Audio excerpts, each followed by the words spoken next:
ሆሳዕና ይባላል። ይሄም ለአብይ ጾም 8ኛው ሳምንት ነው። በቤተክርስቲያኑ ውስጥ ዘንባባ ተይዞ በቅዳሴው ላይ ሁሉ እየተዘመረ ይህ ዕለት ይታሰባል። በቤተክርስቲያናችን ልዩ ቀን ነው። ልዩ ቀን፣ የደስታ ቀን። ለምን?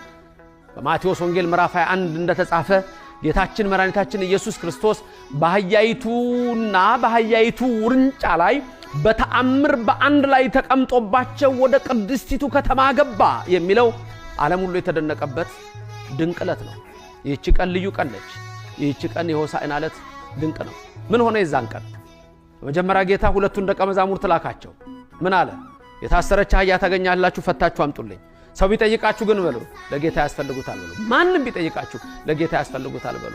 አህያይቱ መጣች፣ ውርንጫይቱ መጣች። ሰው አነጠፈ፣ በመንገድ ላይም ልብሱን አነጠፈ። በዛ ላይ ተቀምጦ ወደ ቅድስቲቱ ከተማ ገባ። ሰው ሁሉ በአንድ ላይ ጮህ ነበር፣ ሆሳዕና ለዳዊት ልጅ። ሕፃናት ሳይቀሩ ዘመሩ። የተበሳጩ ሰዎች ግን ነበሩ።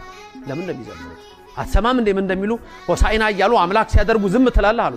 እነሱ ዝም ቢሉ እናንተ ዝም ብትሉ እነሱ ዝም አይሉ። እነሱም ዝም ቢሉ ግን የቢታንያ ድንጋዮች ያመሰግኑኛል ሲል በተአምራት ድንጋዮቹ እየዘለሉ ሁሉ ጌታን የዳዊት ልጅ ሆሳዕና በአርያም ብለው አመስግነውታል። በዚህ ቀን ምን አብይ ነገር እንመልከት ወገኖቼ? አንደኛ ጌታ ከደቀ መዛሙርቱ ሁለቱን ላከ። ምን አላቸው? የታሰረች አህያ ታገኛላችሁ፣ ፈታችሁ አምጡልኝ። ሁለቱን የላከው ሁለቱን ካህናት ነው፣ ሁለቱን ቀሳውስት ነው። የታሰረች አህያ አምጡልኝ ያለው ምንድነው? የታሰረች አህያ ከኃጢአት የምንፈታበት ሰዓት ደረሰ። ታስረን ነበረ። አዎ እንደ እንስሳ እንደ አህያም ተቆጥረን ነበረ።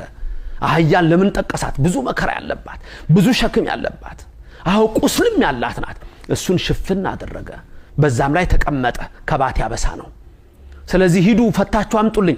የሰው ልጅ ሁሉ ከኃጢአት ማይሰር የሚፈታበት ሰዓት ደረሰ። ማንን ላከ? ሁለቱን ደቀ መዛሙርት ላከ። ማቴዎስ 17 ጀምራችሁ ስትመለከቱ ምንድነው ያለው? የመንግስተ ሰማያትን መክፈቻ ቁልፍ ሰጣቸው ለካህናቱ፣ ለነ ጴጥሮስ፣ ለሐዋርያቱ ሁሉ። የሰው ልጅ ከኃጢአት የሚፈታበት ሰዓት ደረሰ። መጣ። በአህያ ላይ ተቀምጦ ያንን ቁስሏን ሽፍን አደረገላት። ኃጢአታችንን ሊሸፍን፣ ገበናችንን ሊሸፍን ከባት ያበሳ ኢየሱስ ክርስቶስ አዎ በአህያይቱ ላይ ተቀመጠ። ሌላው ግን በአህያ የተቀመጠ ጋልቦ አያመልጥም፣ ቅርብ ነኝ፣ የቅርብ አምላክ ነኝ ሲል። ሌላው ጦርነት ሲሆን በፈረስ ይቀመጡ ነበር። እሱ ግን በአህያ ተቀመጠ። በአህያ ሲቀመጡ ዘንባባ ሲይዙ ግን ሰላም ነው። የዘንባባው ምልክትም ሰላም ነው።